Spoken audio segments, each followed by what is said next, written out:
இயேசுவை அறிந்து கொள். Know Jesus, experience Jesus, proclaim Jesus. இயேசுவை அறிந்து கொள்ளுங்கள், இயேசுவை அனுபவியுங்கள். அதற்கு பிறகு என்ன செய்யுங்கள்? அறிவியுங்கள். தலைகீழாக செயல்படாதிருங்கள். அறிவிப்பதற்கு முதலாவது அதற்கு பிறகு அனுபவிக்கலாம் என்று எண்ணினால் சரியாக அனுபவிக்க முடியாது. ஆவிக்குரிய வாழ்க்கை என்பது சரியாக புரிந்து கொள்ளப்பட வேண்டிய ஒன்று. அதிலும் குறிப்பாக கிறிஸ்தவ ஆன்மீகம் என்பது மிக தெளிவாக தெரிந்து கொள்ள வேண்டிய ஒன்று. இது ஒரு வெறும் ஆராதனை, வழிபாடு, தொழுகை இவைகளோடு மட்டும் சம்பந்தப்பட்டதல்ல. கிறிஸ்தவ ஆன்மீகம் என்பது தேவனால் நமக்கு கொடுக்கப்பட்ட அந்த கிறிஸ்துவை, அந்த தேவகுமாரனை, அந்த தேவனுக்கு சமமானவரை நாம் நம்முடைய வாழ்விலே அனுபவிக்க வேண்டும். we must taste him, we must experience him, we must enjoy his fellowship. இதான் கிறிஸ்தவம். அல்லேலூயா. இதுதான் கிறிஸ்தவம். முதலாவது இயேசுவை அறியணும். என்ன அறியணும்? யார் இயேசு, எதற்காக வந்தார். ஆன்மீகம் என்ற உடனே நம்ம பாட ஆரம்பிச்சிடுறோம், ஆன்மீகம் என்ற உடனே துதிக்க ஆரம்பிச்சிடுறோம், ஆன்மீகம் என்ற உடனே தொழுது கொள்ள ஆரம்பிக்கிறோம், ஆன்மீகம் என்ற உடனே வழிபட ஆரம்பித்து விடுகிறோம். கனம் செலுத்துகிறது தான் நம்முடைய வாழ்க்கையில முன்னால நிற்கிறது. பாருங்கள், நாம் எப்படிப்பட்ட ஒரு வாழ்க்கையை வாழ்ந்து கொண்டிருந்தாலும் கூட ஒரு சிலரை கௌரவிக்க வேண்டும், ஒரு சிலருக்கு மரியாதை கொடுக்க வேண்டும் என்கிற நல்ல எண்ணங்கள் எல்லாம் நம்மிடத்தில் இருக்கக்கூடும். நாம் வாழ்கின்ற வாழ்க்கை முரண்பட்டதாக இருக்கக்கூடும், தவறானதாக இருக்கக்கூடும். அதே வேளையில் அதன் மத்தியில் நம்முடைய இருதயத்தில் ஒரு சிலரை கனப்படுத்த விரும்பலாம், மரியாதை கொடுக்க விரும்பலாம், இல்லையா? ஆனால் ஆவிக்குரிய வாழ்க்கை என்பது அப்படி அல்ல. நாம் எப்படி வேண்டுமானால் வாழ்ந்து கொண்டிருக்கலாம், வாழ்ந்து கொண்டே கடவுளுக்கும் மரியாதை செலுத்த வேண்டும், வாழ்ந்து கொண்டே தேவனுக்கும் கனம் கொடுக்க வேண்டும். அப்படியாக அல்ல. ஆனால் அப்படித்தான் இன்றைய கிறிஸ்தவம் போய்கொண்டிருக்கின்றது. 6 நாட்கள் எப்படி வாழ்கிறோம் என்பது நமக்கு முக்கியமாக தெரியவில்லை. 7வது நாள் எப்படி ஆராதிக்கிறோம் அது நமக்கு தெரிகிறது. 7வது நாள் நல்ல ஒரு ஆராதனையை நாம் ஆராதித்து விட்டோம் என்று சொன்னால் we feel that we are so spiritual, we are fully filled in the spirit of God, we are so anointed, we are experiencing God's presence. ஆனால் எப்படி வேணாலும் வாழ்ந்துகிட்டே என்ன பண்ணலாம், கடவுளுக்கும் மரியாதை செலுத்தலாம். அப்படி அல்ல. First of all we must know Jesus. இயேசுவை அறிய வேண்டும். அவர் யார்?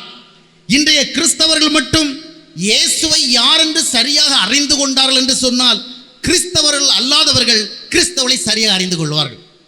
இப்போ பெரும்பாலான கிறிஸ்தவர்கள் கிறிஸ்தவர் அல்லாதவர்களாலே they are being misunderstood, தவறாக புரிந்து கொள்ளப்படுகிறார்கள். காரணம் என்ன தெரியுமா? கிறிஸ்தவர்கள் இயேசுவை சரியாக புரிந்து கொள்ளவில்லை. கிறிஸ்தவர்கள் இயேசுவை சரியாக புரிந்து கொண்டு அந்த புரிந்து கொள்வதின் அடிப்படையிலே இயேசுவுக்காக என்ன செய்ய வேண்டும் அதை செய்யாமல் போன காரணத்தினாலே கிறிஸ்தவர்கள் அல்லாதவர்கள் கிறிஸ்தவர்களை தவறாக புரிந்து கொள்வதற்கு வாய்ப்பு ஏற்படுத்தி கொடுக்கப்பட்டிருக்கின்றது. இயேசுவை நாம் அறிய வேண்டும். We can know Jesus in many ways. நிறைய வழிகளில் அவர் அறியலாம். ஆனால் அவர் எப்படி அறியப்பட விரும்புகிறார் என்பதை நாம் அறிந்து கொள்ள வேண்டும். இன்றைக்கு பெரும்பாலான கிறிஸ்தவ மேடைகளிலே, பெரும்பாலான கிறிஸ்தவ கூட்டங்களிலே, பெரும்பாலான தொலைக்காட்சி மூலமாக கொடுக்கப்படுகிறதான செய்திகளிலே இயேசு எப்படி அறிவிக்கப்படுகிறார்? Jesus is a miracle worker. இயேசுநாதர் அற்புதம் செய்கிறவர், இயேசுநாதர் அதிசயமான காரியங்களை செய்கிறவர், இயேசு கிறிஸ்து வாழ்க்கைக்கு முன்னேற்றம் கொடுக்கிறவர், வியாபாரங்களை ஆசீர்வதிக்கின்றவர், தொழிலை ஆசீர்வதிக்கின்றவர், இது போன்ற பொருளாதார ரீதியான ஆசீர்வாதங்களை அவர் தருகிறவர் என்ற ரீதியில் தான் இயேசு அறிவிக்கப்படுகிறார். இந்த அறிவிப்பின் அடிப்படையில் தான் அநேகர் இயேசுவை ஏற்றுக்கொள்கிறார்கள். எனவே ஏற்றுக்கொண்ட பிறகும் அவர்கள் இயேசு கிறிஸ்துவை பிரதிபலிக்கும் விதமான ஒரு வாழ்க்கையை வாழ முடியவில்லை. காரணம் என்னவென்றால் இயேசு அறியப்பட வேண்டிய விதமாக அறியப்படவில்லை என்றால் அவரிடத்திலிருந்து பெற வேண்டிய விதமான நன்மைகளை நாம் பெற முடியாது. இயேசுவை நீங்கள் ஒரு மிராக்கிள் ஒர்க்கராகவும் அற்புதங்கள் செய்கிறவராகவுமே பார்த்து கொண்டிருந்தால், அவ்விதமாக பார்த்து அற்புதங்களையே பெற்று கொண்டிருந்தாலும் அவை உங்களுடைய வாழ்க்கையை மாற்றாது. It will never change your lifestyle. அநேகர் ஆண்டவர் செய்தவைகளை குறித்து பிரம்மாதமாக சொல்லுகிறதை நானும் காதார கேட்டிருக்கிறேன். எங்களுடைய வாழ்க்கையில் இயேசு கிறிஸ்துவை விசுவாசித்து இவ்விதமாக நடந்தது அவ்விதமாக நடந்தது என்று மிக சிறப்பாக சொல்வதை நானும் கேட்டிருக்கிறேன். சாட்சி சொல்லுகிற மக்கள் அநேகர் உண்டு. ஆனால் வாழ்க்கை சாட்சியாக இல்லையே, வழிகள் சாட்சியாக இல்லையே, அவர்கள் நடந்து கொள்கிற விதங்கள் சாட்சியாக இல்லையே, முன்மாதிரித்தனமான ஒரு வாழ்க்கை இல்லையே. காரணம் என்னவென்றால் இயேசுவை அறிய வேண்டிய விதமாக நீங்கள் அறிந்து கொண்டால்தான் அவரிடத்திலிருந்து அடைய வேண்டிய விதமான ஆசீர்வாதங்களை அடைய வேண்டிய விதமாக அடைந்து அவரை நீங்கள் வெளிப்படுத்த முடியும். இயேசு எப்படி அறியப்பட வேண்டும் என்று விரும்புகிறார்? இன்றைக்கு பெரும்பாலான கிறிஸ்தவ மேடைகள்லாம் இயேசுவை அற்புதம் செய்கிறவர் என்ற நிலையில் மட்டும்தான் அறிவித்துக் கொண்டிருக்கிறார்கள். எனவேதான் அதன் மத்தியிலே இது போன்ற சிறு கூடைகளையாவது ஏற்படுத்தி கொஞ்சம் பேருக்காவது தெளிவு உண்டாக்க வேண்டும் என்று இது போன்ற காரியங்களை செய்து கொண்டிருக்கிறோம். பொதுவாக கூட்டம் என்றாலே பிரசங்கியார் அவர் டெல்லியிலிருந்து வரணும், சென்னையிலிருந்து வரணும், உள்ளூர் கோடாங்கிக்கு என்ன கிடையாது, மரியாதை கிடையாது சொல்லுவாங்க. ஆனாலும் அப்படிப்பட்ட சூழ்நிலைகளையும் கடந்து சில வார்த்தைகளை சொல்ல வேண்டிய அவசியமாக இருக்கிற அப்படினால் இது போன்ற கூடிகள் ஏற்பாடு செய்யப்பட்டிருக்கிறது. இயேசுவை நாம் எப்படி அறிய வேண்டும்? இன்னைக்கு பிறகு கூட்டங்களை பாருங்கள், அற்புத சுகமளிக்கும் கூட்டங்கள், அற்புத சுகமளிக்கும் ஆராதனைகள், இது போன்றுதான் எத்தனையோ ஆண்டுகளாக விளம்பரம் செய்யப்படுகிறது. ஆனால் எங்காகிலும் ஏதாவது ஒரு நேரத்திலே நான் அற்புதம் செய்ய வந்தேன் என்று இயேசு சொன்னதுண்டோ? நீங்கள் கேட்டதுண்டோ? நீங்கள் படித்ததுண்டோ? உங்களால் கூறக்கூடுமோ? அற்புதங்களை செய்தார் அவர், அதிசயங்களை செய்தார் அவர், வியக்கத்தகுது பல்வேறு காரியங்களை செய்தார். அப்போஸ்தலர்களுடைய 10ஆம் அத்தியாயத்தை வாசித்து பார்க்கும் பொழுது 10ஆம் அத்தியாயம் 38 வசனம் சொல்கிறது, அவர் பரிசுத்த ஆவியுடைய வல்லமையால் நிறைந்தவராக இருந்த பொழுது அவர் ஜனங்களுக்கு நன்மை செய்கிறவராக சுற்றி திரிந்தார் என்று பார்க்கிறோம். பலவிதமான நன்மைகளை செய்தார். ஆனாலும் எங்கேயும் அவர் நான் அற்புதம் செய்ய வந்தேன் என்று சொல்லவில்லை. என்ன சொன்னார்? லூக்கா 5:32 வாசிக்கும் பொழுது, நான் எதற்காக வந்தேன்? For what purpose I came to this world? பாவிகளை மனம் திரும்ப அழைக்க வந்தேன். பாவிகளை மனம் திரும்ப அழைக்க வந்தேன். இன்னைக்கு இயேசு நம்மை அழைக்கிறார் இல்லையா? Jesus calls us. For what purpose? எதற்காக அழைக்கிறார்? நாம் நன்றாக அறிந்திருக்கிறோம். இயேசு அழைக்கிறார்ங்கிற வாசனை நம்ம எல்லாருக்கும் தெரியும், அடிக்கடி பாடுகிறோம் இல்லையா? இயேசு அழைக்கிறார், இயேசு அழைக்கிறார், அவளாய் உன்னை தம் கரங்கள் நீட்டி இயேசு அழைக்கிறார், அவளாய் உன்னை தம் கரங்கள் நீட்டி இயேசு அழைக்கிறார். நல்லது. ஆனா இயேசு எதுக்காக அழைக்கிறார்? நாம் என்ன செய்கிறோம்? எத்துன்ப வேளையிலோ ஆறுதல் உனக்களிப்பார், எத்துன்ப வேளையிலோ ஆறுதல் உனக்களிப்பார் என்று உணர்ந்து இயேசுவை நோக்கினார், எல்லையில்லா இன்பம் தந்திடுவார் என்று உணர்ந்து இயேசுவை நோக்கினார், எல்லையில்லா இன்பம் தந்திடுவார்.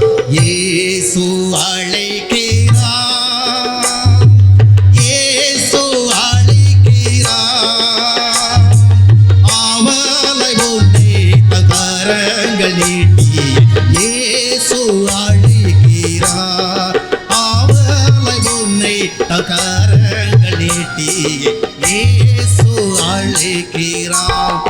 அருமையான மறைந்து போன சகோதரர் செல்லத்துறை அவர்கள் இந்த பாடலை எழுதினார்கள். அது உலகமெங்கிலும் பரவலாக பாடப்படுகிற பாடல். ஆண்டவர் நம்மை அழைக்கிறார். நம்முடைய துன்பங்களுக்கு மத்தியிலே, நம்முடைய துயரங்களுக்கு மத்தியிலே, நம்முடைய வியாகுலங்களுக்கு மத்தியிலே, வேதனைகளுக்கு மத்தியிலே நமக்கு உதவி செய்வதற்காக இயேசு நம்மை அழைக்கிறார். ஆனாலும் அவர் கொடுக்கின்ற அந்த அழைப்பிற்கு பிரதானமான ஒரு நோக்கத்தை அவர் கொடுக்கிறார். என்ன சொன்னார்?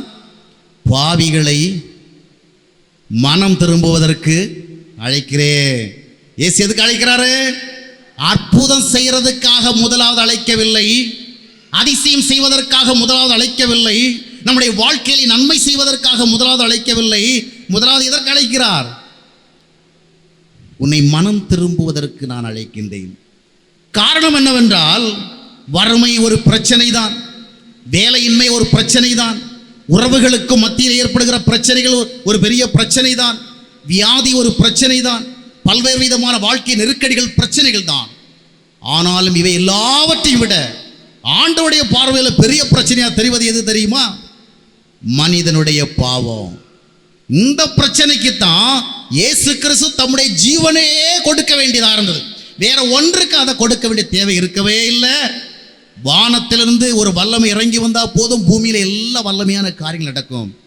மனிதனுடைய பாவத்திலிருந்து அவனை விடுதலை செய்வதற்காக தேவன் தம்முடைய ஒரே பேரான குமாரனை நமக்கு கொடுக்க வேண்டியது. எனவேதான் யோவான் 1:29 யோவான் சொல்லுகிறார், உலகத்தின் பாவங்களை சுமந்து தீர்க்க வந்த தேவ ஆட்டுக்குட்டி இவரே. 1 தீமோத்தேயு 1:15 அப்போஸ்தலன் பவுல் சொல்கிறார், பாவிகளை ரட்சிக்க கிறிஸ்து இயேசு உலகத்திற்கு வந்து. நல்லா கவனிங்க, நமக்கு வறுமை இருக்கலாம், வியாதி இருக்கலாம், வாழ்க்கை நெருக்கடி இருக்கலாம், திருமணமாகாத பிரச்சனை இருக்கலாம், குழந்தைகள் இல்லாத வேதனை இருக்கலாம், இது போன்ற ஏராள வேதனைகள் இருந்தாலும் இவைகள் எல்லாவற்றை விட நம்முடைய வாழ்க்கையிலே எளிதாக அடையாளம் காணப்படாத ஒரு பிரச்சனை இருக்கிறது. அந்த பிரச்சனைக்கு தீர்வு ஒரு ஜீவன். அந்த ஜீவனை தான் ஆண்டவர் கொடுத்தார். அதுதான் நம்முடைய பாவம். அப்படின்னா முதலாவது நாம் இயேசுநாதரிடத்தில் எதற்காக வர வேண்டும் என்று ஆண்டவர் எதிர்பார்க்கிறார்? நம்முடைய பாவத்திலிருந்து நாம் விடுதலை அடைய வேண்டும். நம்முடைய வாழ்க்கையிலே ஒரு மாற்றத்தை காண வேண்டும். மனம் திரும்ப வேண்டும். மனம் திரும்பி பிள்ளைகளைப் போல் மாற வேண்டும். மனம் திரும்பி நாம் கனிகளை கொடுக்க வேண்டும் என்று வேதம் எதிர்பார்க்கிறது. எனவே இப்படிப்பட்ட ஒரு அழைப்பை ஆண்டவர் கொடுக்கிறார். ஆனால் இன்றைக்கு கிறிஸ்தவ ஊழியங்கள் பாவத்தை ஒரு பிரச்சனையாக காண்பிக்கவே இல்லை. கிறிஸ்தவ பத்திரிகைகளை வாசித்து பாருங்கள், பாவத்தை ஒரு பிரச்சனையாக காண்பிக்கவில்லை. ஆண்டவர் இதைத்தான் மிகப்பெரிய பிரச்சனையாக பார்த்தார். ஆனால் கிறிஸ்தவ சுவிசேஷகர்களோ, கிறிஸ்தவ போதகர்களோ, கிறிஸ்தவ பாஸ்டர்களோ இதை ஒரு பிரச்சனையாக பார்க்கவில்லை. பிரச்சனையாக அவர்கள் பார்த்ததெல்லாம் மனிதனுடைய வாழ்க்கை பிரச்சனைகள். எனவேதான் வாழ்க்கை பிரச்சனைகளுக்கு மத்தியிலே சில தீர்வுகளை ஆவிக்குறை ரீதியாக தேவனிடத்தில் பெற்றுக் கொள்வதற்கு அவர்கள் வாய்ப்பை பெற்ற பொழுதிலும் கூட அது அவருடைய வாழ்விற்கு உண்மையான தீர்வை ஏற்படுத்தவில்லை. யோவான் 6 வாசித்து பார்க்கும் பொழுது 5 அப்பங்களை கொண்டு 5000 பேரை போஷித்தார். அதுபோல் மறுபடியும் நடக்க வேண்டும் என்று அந்த ஜனங்கள் தம்முடைய வறுமை நிமித்தம், பசி நிமித்தம், பட்டினி நிமித்தம், நெருக்கடி நிமித்தமாக இயேசு கிறிஸ்துவிடத்தில் வந்த பொழுது அவர்கள் அற்புதம் செய்யாமல் அவர்களை விட்டு விலகி போய்கொண்டே இருந்தார். காரணம் என்னவென்று சொன்னால், அவர் எது ஜனங்களுக்கு மிக முக்கியமானது என்று எண்ணி வந்தாரோ அதை அவர்கள் முக்கியமாக எண்ணவில்லை. அவர்களுக்கு மிக முக்கியமானது வாழ்க்கை மாற்றம், மனம் திரும்புதல், ரட்சிக்கப்படுதல், பரிசுத்தமடைதல், தேவனுடைய பிள்ளையாக மாறுதல், வாழ்க்கையிலே திருப்பம் ஏற்படுதல். இதை குறித்து அவர் பேச ஆரம்பித்த பொழுது யோவான் 6:60 சொல்லுகின்றது, ஜனங்கள் அதை கேட்டார்கள். கேட்டு என்ன செய்கிறார்கள்? இது கடினமான ஒரு உபதேசம், இந்த மாதிரி உபதேசத்தை கேட்கவா நாம் வந்தோம்? அற்புதங்கள் நடைபெறும் என்று வல்லவா வந்தோம்? அன்றைக்கு நடந்தது போல இன்றைக்கு நடக்கும் என்று எதிர்பார்த்தல்லவா வந்தோம்? ஆனா இயேசுநாதர் அற்புதம் செய்யாமல் பிரசங்கம் பண்ணிட்டு இருக்கிறாரே, இந்த பிரசங்கத்தை கேட்கறதுக்கா நாம இந்த மலையிலெல்லாம் ஓடோடி வந்தோம்? ஏதாவது நடக்காதா? ஒன்றும் நடக்கல. ஜனங்கள் என்ன செய்தார்கள்? they have made some decision. ஒரு தீர்மானத்தை எடுக்கிறாங்க. என்ன தீர்மானம்? let us go back. it's a very hot teaching. who will listen it? யாவன் கேட்பான். இந்த காலத்துக்கு தேவை எனக்கு பிரசங்கமா? சொல்லுங்க, இந்த காலத்துக்கு தேவை என்ன?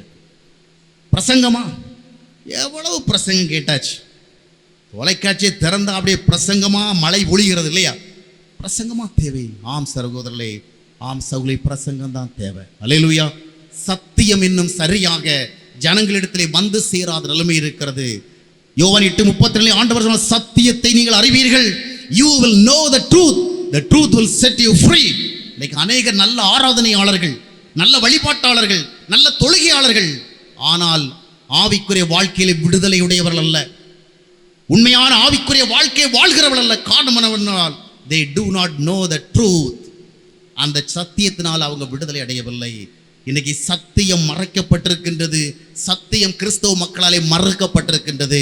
இயேசுநாதர் என்று சொன்னால் ஏதாவது நமக்கு நல்லதை செய்யணும், அற்புதம் செய்யணும், அது மட்டுமே நமக்கு முன்பாக இருக்கிறது. ஆண்டவர் நமக்காக மனதுருகிறவர் உண்மை. ஆண்டவர் நம்முடைய வாழ்வில் அற்புதமான காரியங்களை செய்து நமக்கு பெரிய உதவி செய்கிறார். அதை மறுப்பதற்கு ஒன்றுமில்லை. என்னுடைய வாழ்வில் நான் தனிப்பட்ட போல அனுபவித்திருக்கிறேன். ஆனால் நம்முடைய வாழ்க்கையில எது முக்கிய பிரச்சனை அவர் சொல்லியிருக்கிறாரோ அந்த பிரச்சனைக்கு நம்ம என்ன செய்யணும்? முக்கியத்துவம் கொடுக்கணும். எனவே நீங்கள் இயேசுவை இரட்சகராக உங்களுடைய வாழ்க்கையில அறிந்திருக்கிறீர்களா? என்னங்க இப்படி ஒரு கேள்வி கேட்டீங்க? இது அறியாமல் அந்த கூட்டத்துக்கு வந்திருக்கிறோம். நாம் எல்லாரும் அறிந்திருக்கிறோங்க. இயேசுவை இரட்சகராக பை அவர் ஹியூமன் நாலேஜ் இதில் அறிகிறது இல்லை, நாட் பை காமன் சென்ஸ். இயேசுவை உங்களுடைய வாழ்க்கையிலே இரட்சகராக அறிந்து அந்த ரட்சிப்பை அனுபவிக்கிறீர்களா? யாரும் கையை உயர்த்த வேண்டாம். கிறிஸ்தவ மக்கள் எதற்கும் கையை உயர்த்துவதற்கு ஆயத்தமாக இருப்பார்கள், எனக்கு தெரியும். ஆனால் நீங்கள் அப்படி கிடையாது, கொஞ்சம் டிஃப்ரெண்ட் நினைக்கிறேன். ஆனால் கையை உயர்த்த வேண்டாம்.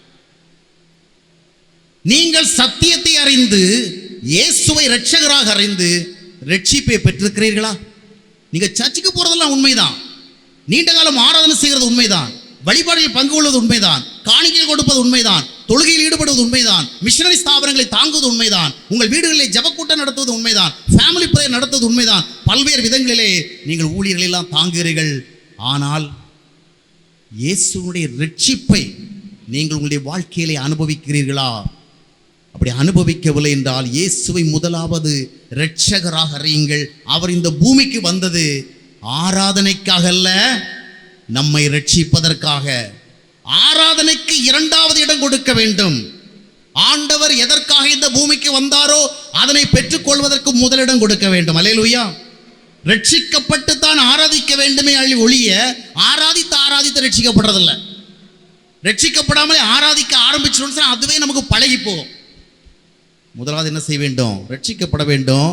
அந்த பேனர்ல அந்த கத்தோலிக்க திருச்சபை சார்ந்த பாதிரியார்கள் வழிநடத்தி சென்ற பேனர்ல அழகாக எழுதியிருந்தார்கள், இயேசுவை நீங்கள் அறியுங்கள், அவர் யார் என்று அறியுங்கள், அவர் எதற்காக வந்தார் என்று அறியுங்கள், அவர் உங்களுடைய வாழ்க்கையில் என்ன செய்திருக்கிறார் என்று அறியுங்கள். உங்களுக்குள் மாற்றம் கண்டிருக்கிறீர்களா? உங்களுக்குள் திருப்பம் கண்டிருக்கிறீர்களா? உங்களுடைய சுபாவங்கள் மாறி இருக்கிறதா? குணங்கள் மாறி இருக்கிறதா? இயேசுவை அறியுங்கள். அடுத்ததாக என்ன எழுதப்பட்டிருக்கிறது என்றால், இயேசுவை அனுபவிங்க ஐயா, நல்லா என்ஜாய் பண்ணுங்க ஐயா, எக்ஸ்பீரியன்ஸ் பண்ணுங்க ஐயா. இயேசுநாதரை நாம அனுபவிக்கணுங்க. ஆனால் கிறிஸ்தவ உலகம் ஒரு நல்ல காரியத்தை செஞ்சிட்டு இருக்குது. அது என்னன்னு சொன்னா, அனுபவிப்பதற்கு பதிலாக ஆராதித்து கொண்டிருக்கிறது. நல்லா கவனிக்கணும். ஒரு ஸ்லைட் டிஃபரன்ஸ் தான் உங்களுக்கு தெரியும். I am a very good worshipper, ஆனால் I am experiencing God's fellowship. இயேசு எதற்கு கொடுக்கப்பட்டார் தெரியுமா உங்களுக்கு? சொல்லுங்க, இயேசு எதற்கு கொடுக்கப்பட்டார்? இயேசு உங்களுக்கு எதுக்கு கொடுக்கப்பட்டார்? நீங்க பார்க்குற பார்வை பார்த்தா எனக்கு ரொம்ப பயமா இருக்கு. என்னை மிரட்டுறது மாதிரி நீங்க பார்க்குறீங்களே. இயேசு எதுக்கு கொடுக்கப்பட்டார்? உங்க வீட்டில் ஒரு குழந்தை பிறந்தா நீங்க என்ன பண்ணுவீங்க? குழந்தைக்கு ஆராதனை பண்ணுவீங்களா? இல்லை குழந்தையோட கொஞ்சுவீங்களா, பேசுவீங்களா? குழந்தையோடு அந்த ஃபெலோஷிப் என்ஜாய் பண்ணுவீங்களா? ரெண்டு பேருக்கிட்ட கல்யாணமான என்ன நடக்கும்? கண்கண்ட தெய்வம் அல்லவா என் கணவனை உட்கார்ந்து கொள், நான் உன்னை ஆராதிக்கிறேன்னு சொல்லி ஆராதனை பண்ணிட்டே இருப்பாங்களா? உட்காரியா, உனக்கு நல்ல ஒரு பாட்டு பாடுறேன் அப்படி சொல்லிட்டு, என் கணவனை போல் எங்கு உண்டோ அப்படி சொல்லி பாடவா செய்கிறோம்? கணவனும் மனைவியும் ஒன்றா என்ன செய்யணும்? வாழணும், பேசணும், பழகணும், கேட்கணும், லைஃப்பை என்ன செய்யணும்? என்ஜாய் பண்ணணும். ஒரு நபர் கொடுக்கப்பட்டால் அந்த நபர் எதற்காக கொடுக்கப்பட்டார்? ஏசாயா 9:6 வாசித்து பார்க்கும் என்ன பார்க்கிறோம்? நமக்கு ஒரு குமாரன் கொடுக்கப்பட்டார். அந்த குமாரனை நாம் என்ன செய்ய வேண்டும்? அனுபவிக்க வேண்டும். அனுபவிப்பதற்கு பதிலாக கிறிஸ்தவ மக்கள் அவரை ஆராதிப்பதிலே மட்டும்தான் திருப்தி கண்டு கொண்டிருக்கின்றார்கள். இன்றைய கிறிஸ்தவம் ஆராதனைக்கு அளவுக்கு அதிகமான முக்கியத்துவத்தை கொடுத்து கொண்டிருக்கிறது. ஆண்டவர் ஆராதிக்கப்பட வேண்டியவர் என்பதில் எந்த விதமான சந்தேகமும் கிடையாது. சாம்சன் பாலுக்கு அதில் எந்த விதமான எதிர்கருத்தும் கிடையாது. ஆண்டவர் ஆராதிக்கப்பட வேண்டும். அவரை நானும் நன்றாக ஆராதிக்கிறவன் தான். ஆண்டவரை எப்படி ஆராதிப்பது இன்பமாக இருக்குமோ அப்படியெல்லாம் ஆராதிக்கிற பழக்கம் எனக்கும் உண்டு. ஆராதிக்க அறியாதவனும் அல்ல, ஆராதித்த அனுபவிக்காதவனும் அல்ல. அன்று ஆரம்பித்த பழக்கம் இன்னைக்கு எனக்கு இருக்குது. ஆனால் ஆராதிப்பதற்காகவே ஆண்டவர் என்னை அழைக்கவில்லை என்பதையும் நான் அறிந்திருக்கின்றேன். ஆராதிப்பதற்கு முன்பாக அவர் என்ன செய்ய வேண்டும்? அனுபவிக்க வேண்டும். இன்றைய கிறிஸ்தவர்கள் ஆராதனைக்குத்தான் அதிக முக்கியத்துவம் கொடுக்கிறார். ஒரு சகோதரர் இன்னொரு ஊருக்கு போனார். அவருக்கு ஊர்லேருந்து இன்னொரு ஊருக்கு போனார். ஊருக்கு போயிட்டு அங்கே ஒரு கிறிஸ்தவரை சந்தித்து கேட்டார், ஐயா நான் ஒரு நல்ல ஆவிக்குரிய சபைக்கு போய் இன்றைக்கு ஆராதிக்க விரும்புகிறேன், ஒரு ஆவிக்குரிய சபை இருந்தால் சொல்லுங்க அப்படின்னு. உடனே அவர் கேட்டார், இங்கே நிறைய சபைகள் இருக்குது, ஆனால் நீங்கள் கேட்குறது மாதிரி ஆவிக்குரிய சபைன்னா அது எப்படி எனக்கு தெரியலையே அப்படின்னார். ஆவிக்குரிய சபைனா என்னன்னு தெரியலையா? ஆவிக்குரிய சபை என்றால் நன்றாக கைகளை தட்டி பாடுவார்கள், கைகளை அசைத்து ஆண்டவருக்கு மகிமை செலுத்துவார்கள். அவர்கள் இந்த புராதான திருச்சபைக்காரர்களைப் போல, இந்த சிஎஸ்ஐக்காரர்களைப் போல, இந்த மெதடிஸ்டுக்காரர்களைப் போல, இந்த டிஎல்சிக்காரர்களைப் போல, இந்த ஆங்கிலிக்கனை போல, இந்த லுத்தரங்களைப் போல எல்லாம் அமைதியாக மௌனமாக ஆராதிக்க மாட்டாங்க. அவங்க எப்படி ஆராதிப்பாங்க? கர்த்தரை விடுதலையோடு ஆராதிப்பாங்க. கர்த்தரை விடுதலையோடு ஆராதிக்கிற மக்கள் இருக்கின்ற இடம் தான் ஆவிக்குரிய சபை. ஓஹோ அப்படியா அப்படின்னு இவர் கேட்டுட்டார். அப்போ எனக்கு ஒரு சபையை தெரியும், வாங்க நம்ம 2 பேருமே போவோம் அப்படின்னு அவரும் போனார் இவரும் போனார். அங்கே போன பிறகு அங்கு நடந்த ஆராதனையினால இவர் வாஸ் மச் இம்ப்ரெஸ்ட். இவர் எதிர்பார்த்தபடியே அங்கே மிக சிறப்பாக ஆராதனை நடைபெற்றது. நல்ல பாடல்கள் பாடப்பட்டது, நல்ல துதிகள் ஏறெடுக்கப்பட்டது. கைகளை அசைத்தார், ஆடினார், ஓடினார், குதித்தார், கொண்டாடினார், எல்லாவற்றையும் செய்தார். அங்கு அநேகர் ஆராதிக்கிற சொல்ல இவரும் சேர்ந்து ஆராதித்தார். ஆராதனை முடிந்தது. என்ன பிரதர், திருப்தி தானே? ஆமாம் பிரதர், இந்த மாதிரி ஒரு திருச்சபையில தான் ஆராதிக்கிறதுக்கு நான் உங்களை கேட்டேன், நீங்கள் என்ன சரியான இடத்துல கொண்டதுங்க. I am so happy today. ஏன்னா நான் ஒரு ஆவிக்குரிய சபையில் ஆராதிச்சுட்டு இருக்கிறேன். இந்த ஊரில் வந்து அப்படி கிடைக்காம போயிடுமா நினைச்சேன். இப்போ நல்ல ஒரு ஆவிக்குரிய சபையில் என்ன கொண்டாந்து லொக்கேட் பண்ணிட்டீங்க. I am very happy. அங்கே ஆராதித்தவங்க எல்லாரையும் பார்த்தீங்களா பிரதர்? எல்லாரையும் பார்த்துறேன். இந்த திருச்சபை மக்கள் நல்ல ஆவிக்குரியவர்களாக தோன்றுகிறார்கள், கர்த்தரை விடுதலையோடு ஆராதிக்கிறார்கள்.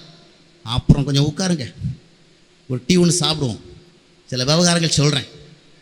உங்கள் முன்னாடி ஒருத்தர் கையை உயர்த்தி எப்படி அசைத்து ஆடி துதித்ததை நீங்கள் பார்த்தீங்களா? பார்த்தனே. கர்த்தருடைய பிள்ளைகள் அப்படி தான் துதிப்பாங்க. நல்ல உற்சாகத்தோடு விடுதலையோடு ஆராதனை பார்த்தேன். அவரை பற்றி உங்களுக்கு தெரியுமா? கட்டின மனைவி வீட்டில் வைத்துக்கொண்டு கட்டாமலே ஒரு மனைவியோடு வாழ்ந்து கொண்டிருக்கின்றார். உங்கள் பின்னாடி ஒருத்தர் ரொம்ப ஆராதனை பண்ணார். ஆமாம் பார்த்தேன், அடிக்கடி பின்னால் இருந்து ஆராதனால முன்னாடி ஓடி ஓடி வந்தாரே ஆராதனை வேகத்தில். அவரை பற்றி என்ன தெரியுமா உங்களுக்கு? வாங்கினா திருப்பி கொடுக்க மாட்டார். இன்னொருத்தர் தெரியுமா? இவங்களெல்லாம் லோக்கலில் இருக்கிற பீப்புள் எனக்கு நல்லாவே தெரியும். வாயை திறந்தா பொய்யத்தான் சொல்லுவாங்க, வாயை திறந்தா கபடமாக தான் பேசுவாங்க, நாளடா ஒரு உதவி செய்ய மாட்டாங்க. இவங்களெல்லாம் எப்படி ஆராதித்தாங்க பார்த்தீங்களா?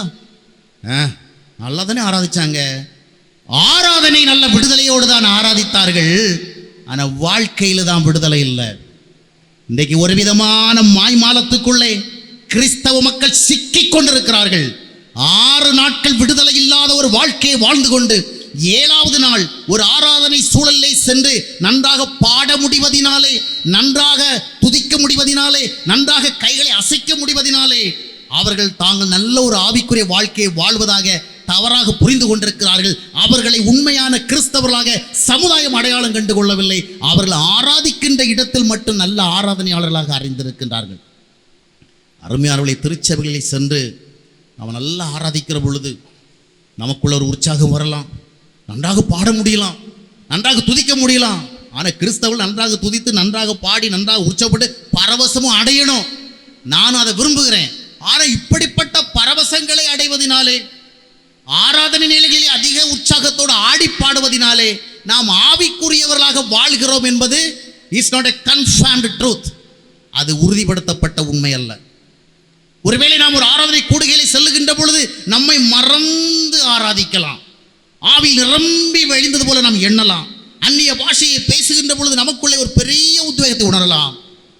ஆனாலும் do not be deceived by your feelings. அதனால நீங்க ஆண்டவருடைய பிள்ளைகளாக இருக்கிறீர்கள் என்பது உறுதி அல்ல. ஆராதனை களத்தை விட்டு வெளியே வாருங்கள், உங்களுடைய குடும்பத்துக்குள்ளே வாருங்கள், உங்களுடைய வேலை ஸ்தலங்களுக்கு செல்லுங்கள், அலுவலக சூழ்நிலைக்கு வாருங்கள், சமுதாயத்திலே பிறரோடு தொடர்பு கொள்ளுங்கள். எப்படி பேசுகிறீர்கள், எப்படி நடந்து கொள்ளுகிறீர்கள், எப்படி சிந்திக்கிறீர்கள், எப்படி ஆசைப்படுகிறீர்கள், இவைகளெல்லாம் கவனியுங்கள். Watch your attitudes, watch your behaviors, watch your conducts, how you are behaving.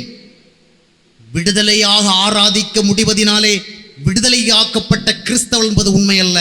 ஒருவன் சத்தியத்தினாலே விடுதலையாக்கப்பட்டிருந்தால் அவன் விடுதலையாக ஆராதனையும் நடத்துவான், விடுதலையாக ஆராதனையும் செய்வான், விடுதலையாக வாழ்க்கையில் வாழ்வான். அவனால பொய் சொல்லாம வாழ முடியும். அல்லேலூயா. அவனால பொறாமை கொள்ளாம வாழ முடியும், அவனால பெருமை கொள்ளாமல் வாழ முடியும், அவனால அகந்தை கொள்ளாமல் வாழ முடியும், அவனால பண ஆசைக்கு பலியாகாமல் வாழ முடியும், அவனால உலக கவர்ச்சிகளுக்கு அடிமையாகாமல் வாழ முடியும். because he is enjoying God's given freedom. ஆண்டவர் கொடுத்ததான அந்த சுதந்திரத்தை அவன் அனுபவிக்கிறான். இன்னைக்கு நமக்கு ஆராதிக்கிறதுக்கு மட்டும் விடுதலை இருக்குது, பாடுகிறதுக்கு மட்டும் விடுதலை இருக்குது, நல்ல சுபாவங்களை வெளிப்படுத்துறதுக்கு ஏன் விடுதலை இல்லை? ஆடம்பரமாக வாழ்வதை, ஆடம்பரமாக நடப்பதை, ஆடம்பரமாக உடுப்பதை வேண்டாம் என்று சொல்லுவதற்கு நமக்கு விடுதலை இல்லையே. உலகத்துக்கு ஏற்றபடி ஓடுகிறோமே. ஜனங்களும் அதே பாதை, ஜனங்களை நடத்துகிற தலைவனும் அதே பாதை. ஆராதனை நேர பரவசங்களையும் ஆராதனை நேர விடுதலைகளையும் ஆண்டவரால் கொடுக்கப்பட்ட ஆவிக்குரிய விடுதலைகள் என்று தவறாக முடிவு செய்து கொள்ளாதீர்கள். உங்கள் வாழ்க்கையை கவனியுங்கள். அல்லேலூயா. ஏனென்றால் மரமானது கனிகளினால் அறியப்படுகிறது. The tree is known by its fruits. நான் ஆவிக்குரியவனா என்பதை பிற மனிதர்களுக்கு முன்பாக நான் எப்படி வாழ்கிறேன் என்பதை வைத்து தான் முடிவு செய்ய முடியும். நான் இதை ஒரு அக்கறையோடு பேசுகிறேன். குறை கூறுகின்ற விதமாகவோ குறைத்து பேசுகிற விதமாக பேசுகிற நோக்கம் அல்ல. நாம் ஆண்டவரை ஆராதித்து ஆராதித்து ஆராதித்து துதித்து துதித்து துதித்து இறுதியில் நரகத்துக்கு போய் சேரக்கூடாது. ஆண்டவரை நன்றாக பாடி பாடி பாடி துதித்து பரவசம் அடைந்து இறுதியில் பரலோகம் போகாம போயிடக்கூடாது. வாழ்க்கையை கவனிக்காதபடிக்கு பிசாசானவன் நம்முடைய கண்களை கட்ட வருகின்ற பொழுது உட்கார்ந்து யோசிக்கணும். ஆராதனை வேளைகளில் நான் பரவசப்படுகிறேன், ஆனால் வாழ்க்கையிலே பரிசுத்தம் இல்லை. அநேக ஆண்டுகளுக்கு முன்பாக நான் ஒரு குறிப்பிட்ட ஊருக்கு பிரசங்கம் பண்ணுவதற்கு அழைக்கப்பட்டிருந்தேன். இதே புதுவை மாநிலத்திலே வாழ்ந்து என்னோடு பழகியிருந்த ஒரு சகோதரர் தான். அவருக்காக ஐ எம் சோ சாரி, ரொம்ப வருத்தப்படுறேன். அவர் இன்னொரு ஊரில் போய் ஊழியம் செய்தார். அவர் என்னை விரும்பி அழைத்தார். பிரதர், நீங்கள் எங்கள் சர்ச்சில் ஆனிவர்சரி ஒரு செய்தி கொடுக்கணும் அப்படின்ட்டு. நானும் புறப்பட்டு சென்றேன். அப்பொழுதுதான் ஜெயலலிதா அம்மையார் கைது செய்யப்பட்டு பஸ்கள் எல்லாம் ஓடாமல் பெரிய பிரச்சனையாக இருந்த வேளை, மழையும் பெய்து கொண்டிருந்த ஒரு வேளை. அந்த சூழ்நிலையில் தான் நான் போகிறேன். மிகவும் சிரமப்பட்டு நான் இங்கிருந்து விழுப்புரம் போய் என்னுடைய பைக்கை விழுப்புரத்தில் விட்டுட்டு பல சிரமங்களோடு தான் அந்த ஊர் போய் சேர்ந்தேன். வேலூர் பக்கத்தில் ஆராதனையில் கலந்து கொண்டேன். நான் தான் செய்தியாளன். அந்த ஆராதனை நடத்துகிற என்னுடைய நண்பர், அந்த பாஸ்டர் ஆராதனை நடத்துகிற விதத்தை நான் பார்த்தேன். ஆராதனை வேளையில் அவர் உபயோகித்த வார்த்தைகளை பார்த்தேன். அவர் ஆராதித்த பொழுது அந்த ஆராதனையில் பங்கு கொண்டிருந்த மக்கள் அடைந்த பரவசத்தை பார்த்தேன். அந்த பாஸ்டர் சொன்ன தீர்க்க தரிசனங்களை பார்த்தேன். எனக்குள்ளே ஒரு தாழ்வு மனப்பான்மை, இன்ஃபீரியாரிட்டி காம்ப்ளெக்ஸ் வந்தது. இவ்வளவு புத்தகம் எழுதுறேன், இவ்வளவு பிரசங்கியாரா ஊரெல்லாம் போய் பிரசங்கம் பண்றேன், இந்த மாதிரி ஆராதனை நடத்த எனக்கு வரலையே. எனக்கு ஒரு I have some desire to do like that, but I can, ஏன் முடியலையே. அவர் தீர்க்க தரிசனம் சொன்ன பொழுது அநேகருடைய கண்களில் இந்த கண்ணீர் வந்ததை நான் கண்ணார கண்டேன். எனக்கு இது போன்ற ஒரு அனுபவம் இல்லையே. பிரசங்கம் பண்ண மட்டும்தானே தெரிகிறது, எழுத மட்டும்தானே தெரிகிறது என்று எனக்குள்ளே நான் ஒரு இன்ஃபீரியராக ஃபீல் பண்ணிட்டு வந்தேன். அந்த சிந்தனை மனதுக்குள் இருந்த அந்த சகோதரர் என்ன அருமையான ஒரு அபிஷேகத்தோடு ஆண்டவரை ஆராதிக்கிறார், ஆராதனை ஜனங்களை வழி நடத்துகிறார். ஒரு 3-4 வாரங்கள் கூட ஆகியிருக்காது, அந்த சகோதரரை குறித்த ஒரு செய்தி வந்தது. ஏற்கனவே திருமணமாகி குழந்தைகளோடு இருக்கின்ற அந்த பாஸ்டர் தான் திருமணம் செய்த, தேவ சமூகத்தில் திருமணம் செய்த அந்த மனைவியை விட்டுவிட்டு, பிள்ளைகளை விட்டுவிட்டு அதே திருச்சபை சார்ந்த ஒரு பெண்ணோடு ஓடி போய்விட்டார். இன்றைக்கு வரைக்கும் ஊருக்கு சேரல. எனக்கு தூக்கி வாரி போட்டது. இது எப்படி இதெல்லாம் நடந்தது? இவ்வளவு ஆராதித்த ஒருவர், இவ்வளவு அபிஷேகத்தில் நிரம்பி வழிந்த ஒருவர், இவ்வளவு ஆராதனை நடத்தின ஒருவர், அவருடைய வாழ்க்கையில் எப்படி நடந்தது? நான் விசாரித்தேன், இது எப்படி நடந்தது. நான் கூட அங்கே வந்தேனே, அதற்கு பின்னால தான் இது மாதிரி நடந்தா? இல்லைங்க, அது நீண்ட கால ஸ்டோரி. ரொம்ப காலமாக இருந்தது. நீங்கள் வந்துட்டு போன பிறகு தான் அது என்ன செஞ்சது விதமாக. எதற்கு சொல்லுகிறேன் சொன்னால், we should not allow ourselves to be deceived by false emotions. By false emotions. ஏதோ ஒன்றை செய்ய முடிவதினாலே, இன்றைய பெரும்பாலான திருச்சபை போதகர்கள் ஆராதனை நடத்துகிற பொழுது பெரிய வல்லமையான காரியங்களை தான் செய்கிறது போல இருக்கிறது. ஜனங்களை நன்றாக ஆராதிக்க வைக்கிறார்கள், விழவும் வைக்கிறார்கள்.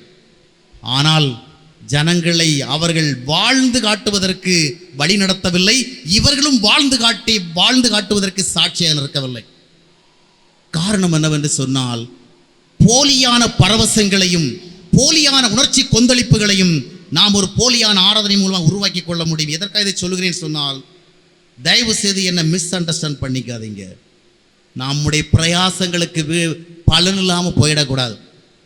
ஆண்டவரை இவ்வளவு துதித்த, ஸ்தோத்தரித்த, ஆராதித்த, காணிக்கை கொடுத்த, ஊழியம் செய்த நம்முடைய வாழ்க்கைக்கு கிடைக்க வேண்டிய பரிசு கிடைக்காமல் போய்விடக்கூடாது. ஆராதனை வேளை பரவசங்களின் அடிப்படையில் ஒருவர் உங்களை ஆவிக்குரியவர்களாக எண்ணி விடாதிருங்கள், அனுபவிக்க வாருங்கள். அல்லேலூயா. நாம் ஆராதிப்பதற்கு அதிகமான கவனம் செலுத்தி எதற்கெடுத்தாலும் ஆராதனை ஆராதனை என்று இன்றைய கிறிஸ்தவ உலகத்தில் வருகிற பாடல்கள் எல்லாம் பாருங்கள், அர்ப்பணிப்பு தொடர்பான பாடல்கள் இல்லை, வாழ்ந்து காட்டுவது தொடர்பான பாடல்கள் இல்லை. எல்லா பாடலும் ஆராதனை ஆராதனை, அப்பாவுக்கு ஆராதனை, ஐயாவுக்கு ஆராதனை, பிதாவுக்கு ஆராதனை, ஆராதனை ஆராதனை ஆராதனை. இதுக்காக ஆண்டவர் வந்தார்? இல்லையா. தேவன் தம்முடைய ஒரே பேரான குமாரனை உங்களிடத்தில் அனுப்பினார். அவரை நீங்கள் என்ன செய்ய வேண்டும்? அனுபவிக்கணுங்க. ஆண்டவரை அனுபவிங்கள். எப்படிங்க அனுபவிக்கிறது? சாம்சன் பால் பிரதர் இப்படி தான் கூட்டம் கூட்டமாக பேசுகிறா. அனுபவிங்க. எப்படிங்க? How we can make it possible? இதை எப்படி நம்ம செயல்படுத்துறது? நீங்கள் எப்படி அனுபவிப்பீங்க? அனுபவிக்கிறதுனா என்ன? What it is to experience Jesus.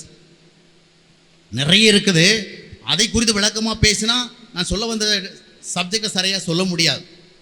இயேசு கிறிஸ்துவை ஆராதிப்பதிலேயே உங்களுடைய ஆவிக்குரிய வாழ்க்கையினுடைய முழுமையை பார்க்காதிருங்கள். ஒரு வழிபாட்டு கடவுளாக அல்ல, தொழுகை கடவுளாக அல்ல, ஆராதனை கடவுளாக அல்ல, உங்களால் அனுபவிக்கப்படுவதற்கான ஒரு தேவனாக அவர் இந்த பூமிக்கு வந்தார். அல்லேலூயா. அவரை உங்களுக்குள்ளே நீங்கள் அனுபவிக்கணும். அனுபவித்தால் தான் நீங்கள் ஆசீர்வதிக்கப்படுவீர்கள். அனுபவித்து தான் ஆசீர்வாதங்களை கண்டுகொள்ள முடியும். அனுபவிக்கிறது எப்படி? இன்றைக்கு காலையில் கூட நான் முத்தியால்பேட்டையில் அந்த சிறிய கூடுகளில் பேசும்பொழுது சொன்னேன், ஆண்டவரோடு நீங்கள் என்ன பண்ணுங்கன்னு சொன்னால் அவருடைய ஃபெலோஷிப்பை என்ஜாய் பண்ணுங்க. இன்றைக்கி வேதம் வாசிக்கின்ற பொழுது வசனங்கள்லாம் கவனித்து கேட்டிங்களா? ஆண்டவர் என்ன சொல்கிறாரு?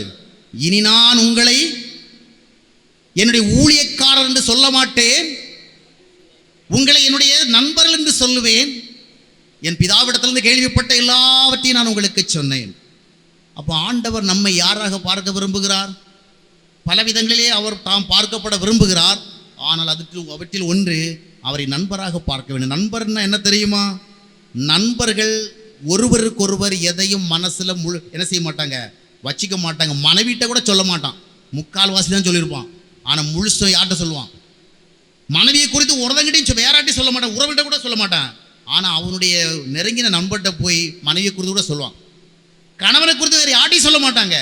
ஆனால் அவங்க நெருங்கின தோழிட்ட கொஞ்சம் போட்டு வைப்பாங்க, எங்கள் ஹஸ்பண்ட் இப்படின்னு. ஏன்? மனைவியை குறித்து சொல்கிறதே, கணவனை குறித்து சொல்கிறதே நான் மேட்டராக எடுத்து பேசலை. ஆனால் நண்பர்கள் என்ற உறவு இருக்கின்ற பொழுது அவர்கள் தங்களுக்குள் இருக்கிற எதையும் மறைக்காமல் பேசுகிறார்கள். நீங்கள் ஆண்டவரை அனுபவிக்கணும். முதலாவது இயேசு கிறிஸ்துவை பெற்றுக்கொள்ளணும். உண்மையான ரட்சிப்பிற்கு உங்களை ஒப்பு கொடுக்கணும். உங்களை பாவிகள் என்று உணர்ந்து ஆண்டவருக்கு ஒப்பு கொடுத்தால் தான் நீங்கள் ரட்சிக்கப்படுவீங்க. உங்கள் கடை ஆசீர்வதிக்கிறதுக்காக இயேசுநாதரை கூப்பிட்டா உங்களுக்கு ரட்சிப்பு வராது, கடை மட்டும் தான் ஆசீர்வதிக்கப்படும். உங்களுடைய வியாதியை குணமாக்குவதற்காக இயேசு கிறிஸ்துவை ஏற்றுக்கொண்ட வியாதி மட்டும் தான் குணமாகும், பாவம் போகாது. உங்கள் குழந்தைகளுக்கெல்லாம் கல்யாணம் ஆகணுங்கிறதுக்காக இயேசுநாதரை ஏற்றுக்கொண்ட குழந்தைகளுக்கு கல்யாணம் ஆகும். ஆனால் உங்களுக்கும் ஆண்டவருக்கும் ஒரு ஐக்கியம் இருக்காது.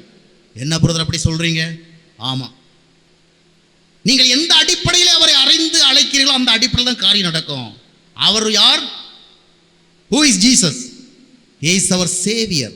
அவரை இரட்சகராக நீங்கள் பார்த்து ரட்சிப்பதற்காக நீங்கள் அழைக்க வேண்டும். ரட்சிக்கப்பட வேண்டிய தேவைக்கின்ற பொழுது அவர் இரட்சகராக உங்களை ரட்சிப்பார். அப்படி ரட்சிக்கும் பொழுது அவரை நீங்கள் உங்களுக்குள்ளே காண முடியும் என்று விசுவாசிக்க வேண்டும். அல்லேலூயா. காண முடியும் என்று விசுவாசிக்க வேண்டும். எபேசியர் 1:13-14 வசனத்தை வாசித்து பார்க்கும் பொழுது, சுவிசேஷத்தை கேட்டு விசுவாசிகள் ஆன பொழுது பரிசுத்த ஆவியினாலே நாம் முத்திரையிடப்படுகிறோம். இதன் மூலமாக ஆண்டவராகிய இயேசு கிறிஸ்துவோடு நாம் ஒரு நெருங்கின ஐக்கியத்தை உணர்வதற்கான வாய்ப்பை பெறுகிறோம். அப்போ நம்ம என்ன செய்யணும்? அதை ப்ராக்டிஸ் பண்ணோம். நிறைய பேருக்கு ஜெபம் பண்ண தெரியுது, ஃபெல்லோஷிப்பை ப்ராக்டிஸ் பண்ண தெரியல.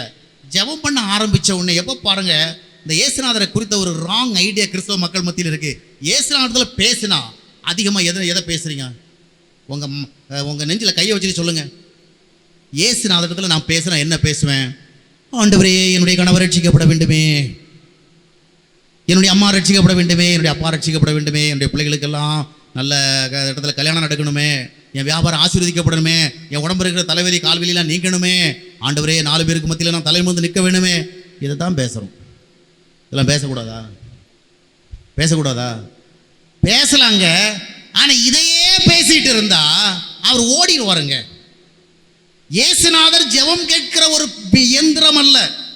இயேசுநாதர் பூமிக்கு அனுப்பப்பட்டது ஒரு விண்ணப்பம் கேட்பதற்கான இயந்திரமாக அல்ல.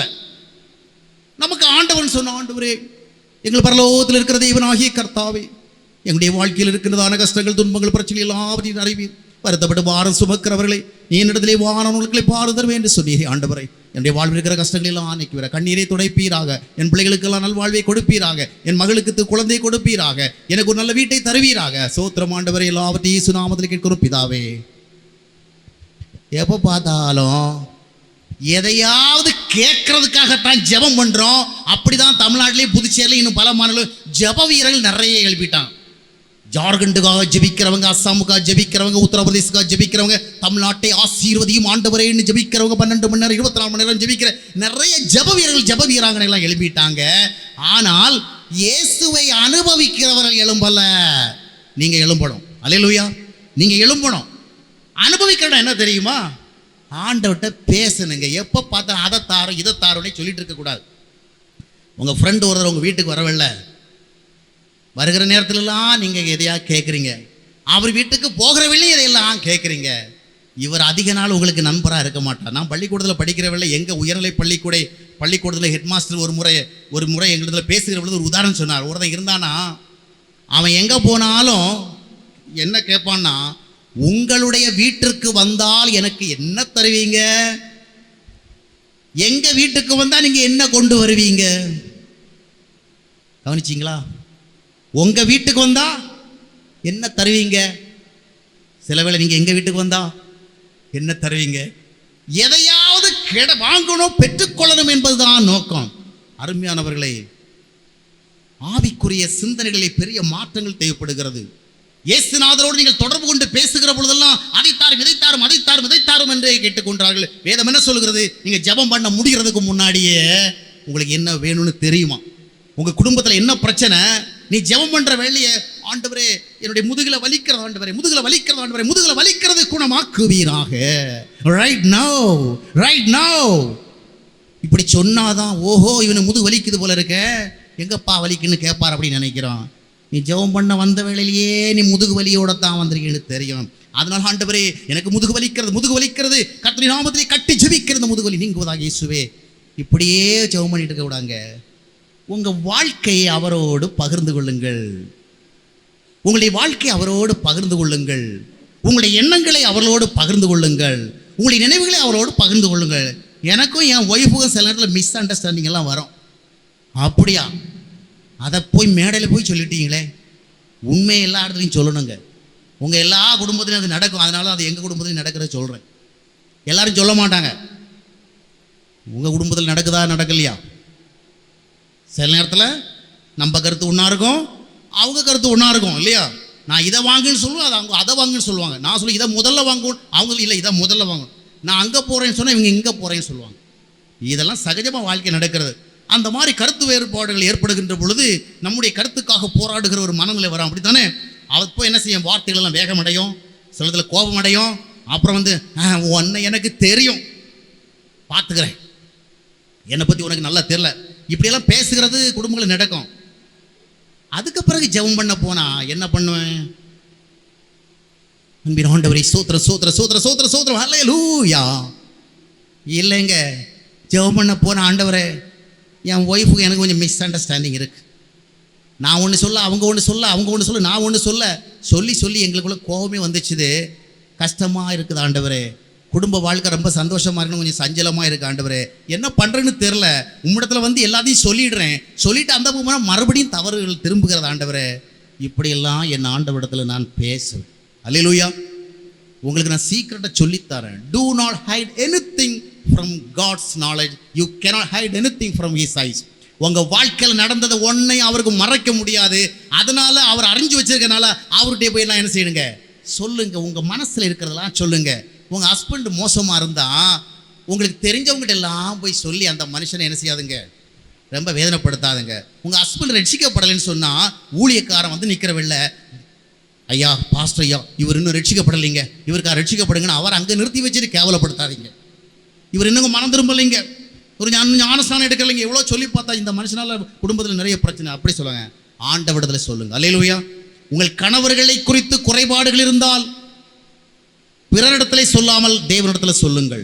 உங்கள் மனைவிகளை குறித்த குறைபாடுகள் இருந்தால் உங்கள் நண்பரிடத்திலே சொல்லாமல் ஆண்டவரிடத்திலே சொல்லுங்கள். யாரிடத்துல கோபம் இருக்குதா, எரிச்சல் இருக்கிறதா, வெறுப்பு இருக்கிறதா, விரோதம் இருக்கிறதா, சில காரியங்களை உங்களால் செய்ய முடியலையா, ஆண்டவரிடம் சொல்லுங்க. நான் ஆண்டவரிடம் சொல்லுவேன், ஆண்டவரே உம்முடைய வேதம் ரொம்ப நல்லா சொல்லுது, பிரசங்கமும் நான் நல்லா செய்கிறேன், சில நேரத்தில் என்னாலே முடியல ஆண்டவரே. கோவப்படக்கூடாதுன்னு பைபிள் சொல்லுது, எனக்கு அப்பவும் கோபம் வருது ஆண்டவரே. என்ன பண்ணுறேன்னு தெரில, சில நேரத்தில் கட்டுப்படுத்த முடியுது ஆண்டவரே, சில நேரம் முடியல ஆண்டவரே. என்ன பண்ணுறது? நீர் ஏதாவது செய்யும். நீர் தான் சொல்லி இருக்கிறல்ல வாழ முடியும்னு, அதை எனக்கு கொஞ்சம் செய்யும். இந்த மாதிரி ஆண்டவரிடத்தில் நீங்கள் பேசும் பொழுது விளங்குதா? ஃபாலோ பண்ணுறீங்களா? அப்போ உங்களுக்கும் ஆண்டவருக்கு இடையில் என்ன நடக்குது? உணர்வு பூர்வமான ஒரு உறவு உருவாகிறது. அல்லேலூயா. ஒன்னையும் மறக்காதுங்க. அதுதான் தாவீது ரகமாக ஜெபம் பண்ணுங்க. வீட்டில் போய் சங்கீத புத்தகத்தை படிங்க. அவன் எப்படி ஜெபம் பண்ணுறான், மற்றவங்களை குறித்து வெறுப்பு விரோதம் கோபம் இருக்கிறவங்களோ அதையும் அப்படியே சொல்லுவான். சில நேரத்தில் அவனுக்குள்ள இருக்கிற அவனுக்கே தெரியாது. ஆண்டவரது சொல்லுவான், ஆண்டவரே நீர் என்னை ஆராய்ந்து பார்த்து வேதனை உண்டாக்கும் வழி உண்டோ என்று என்னை கவனியும் அப்படிம்பான். இந்த மாதிரி ஆண்டவருக்கு முன்பாக we must be very open, we must be very transparent. எதையும் ஆண்டவரிடத்தில் சொல்லாது இருக்கவே கூடாதுங்க. உங்கள் நண்பரிடத்தில் சொன்ன எத்தனை காரியங்களை நீங்கள் ஆண்டவர்கிட்ட சொல்லியிருக்கிறீங்க? உங்கள் உறவினரிடத்தில் சொன்ன எத்தனை காரியங்களை நீங்கள் ஆண்டவர்கிட்ட சொல்லியிருக்கிறீங்க? இவர் மேலே எனக்கு ரொம்ப ஒரு விருப்புணர்வு வருதுன்னு வச்சிங்களா, அவர் செஞ்ச சில காரியம் சரியில்லை, அதை குறித்து எத்தனை பேர்ட்ட சொல்கிறோம்? ஆண்டவர்கிட்ட சொல்லியிருக்கிறோமா? முதலாவது ஆண்டவர்கிட்ட போய் பேசுங்க. இந்த மாதிரி பேசி வாழுகின்ற பொழுது உங்களுடைய வாழ்க்கையில் ஆண்டவரோடு ஒரு ஐக்கியம் வளரும். அதுதான் காட்ஸ் ஃபெலோஷிப். அல்லேலூயா. அதுதான் காட்ஸ் ஃபெலோஷிப். ஆண்டவரை நீங்கள் அனுபவிங்க. வெளியே போகிற பொழுது, வருகிற பொழுது, இருக்கிற பொழுதெல்லாம் ஆண்டவரை குறித்து சிந்தியுங்கள். எங்கே போனாலும் உங்களோட ஆண்டவர் வருகிறார் என்கிற ஒரு விழிப்புணர்வோடு வாழுங்கள். மற்றவர்களை குறித்து பேசுகிற பொழுது, மற்றவர்களை காரியங்களை பகிர்ந்து கொள்கின்ற பொழுது, be sure that God is in your presence. உங்கள் மத்தியில் அவர் இருக்கிறார். அவர் உங்கள் மத்தியில் இருக்கிறார். He is listening all the things. அந்த விழிப்புணர்வோடு வாழுகின்ற பொழுது we can enjoy Christ. அல்லேலூயா. அதுதான் ஆவிக்குரிய வாழ்க்கை. பழைய ஏற்பாட்டை பார்க்குறவங்கள பார்த்தீங்கன்னா பைபிள் கிடையாது, பைபிள் ஸ்டடி கிடையாது, தியாலஜிக்கல் காலேஜ் கிடையாது, சர்ச் கிடையாது, போதனை கிடையாது, ஒன்றுமே கிடையாது. நோ சண்டே ஸ்கூல், ஒன்றுமே கிடையாது. ஆனால் ஆபிரகாம், ஏனோக்கு, நோவா போன்றவர்களெல்லாம் ஆண்டவரோடு நெருங்கி வாழ்ந்தார்கள். ஆதியாகமம் 5:22 வாசித்து பார்க்கும் பொழுது ஏனோக்கு 300 ஆண்டு காலம் ஆண்டவரோடு சஞ்சரித்தான் என்று வேதம் சொல்லுகின்றது. சொல்லுகிறதா இல்லையா?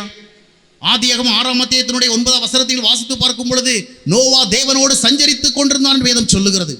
ஆதியாகமம் 17:1 வாசித்து பார்க்கும் பொழுது தேவன் ஆபிரகாமிடத்தில் பேசுகிறார், ஆபிரகாமே நீ எனக்கு முன்னால நடந்து போ. என்ன அர்த்தம்? I am following you. எனக்கு முன்னால நடந்து போயிட்டே இரு, உத்தமனாயிரு. ஆண்டவர் நம்மை ஒரு ஆராதனைக்காக அல்ல, தொழுகைக்காக அல்ல, வழிபாட்டிற்காக அல்ல, அனுபவிப்பதற்கு அழைக்கிறார். அவரை நீங்கள் அனுபவியுங்கள். அல்லேலூயா. அவரை நீங்கள் அனுபவிக்கிறீங்களா? அவரை அனுபவிக்க ஆரம்பித்த பிறகுதான் நீங்க ஸ்பிரிச்சுவல் லைஃபை அனுபவிக்க முடியும். இல்லைன்னா ஒரு பக்கம் ஆராதனை பண்ணிட்டு இன்னொரு பக்கம் நீங்க துக்கத்தோடு தான் இருக்கணும். வேற வழி கிடையாது. ஒரு பக்கம் நல்லா தூள் கிளப்புறது மாதிரி ஆராதனை விடுதலையோடு ஆராதித்து விட்டு வாழ்க்கையில் விடுதலை இல்லாமல் தான் இருக்கணும். போதும் இந்த வீணான வழிபாட்டு.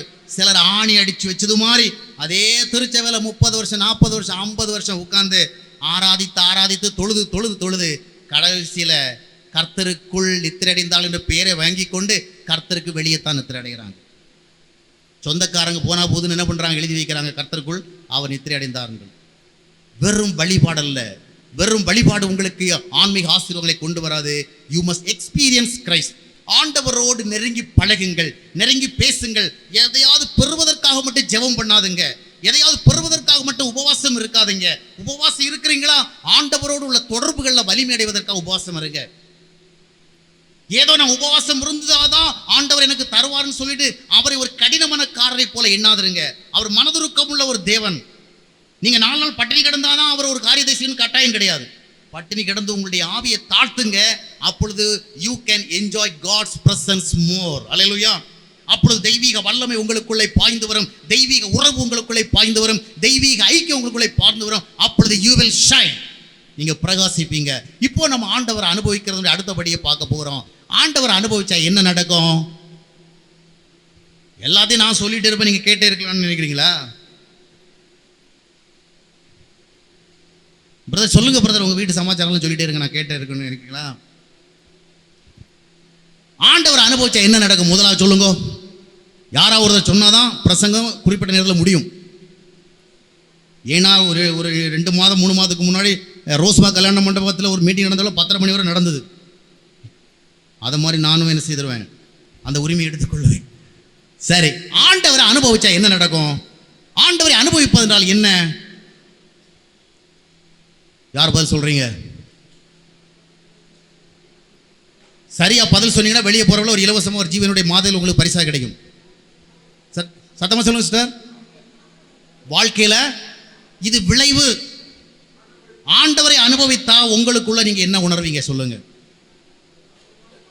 ஆண்டவரை போல மாறும். நீங்கள் எல்லாம் விளைவுகளை குறித்து பேசுகிறீர்கள். ஆண்டவரோடு ஐக்கிய வைத்த விளைவு. நான் சொல்ல விரும்புவது என்னவென்று சொன்னால், ஆண்டவரை நீங்கள் அனுபவிக்கும் பொழுது what will happen in you, உங்களுக்குள் என்ன நடக்கும்?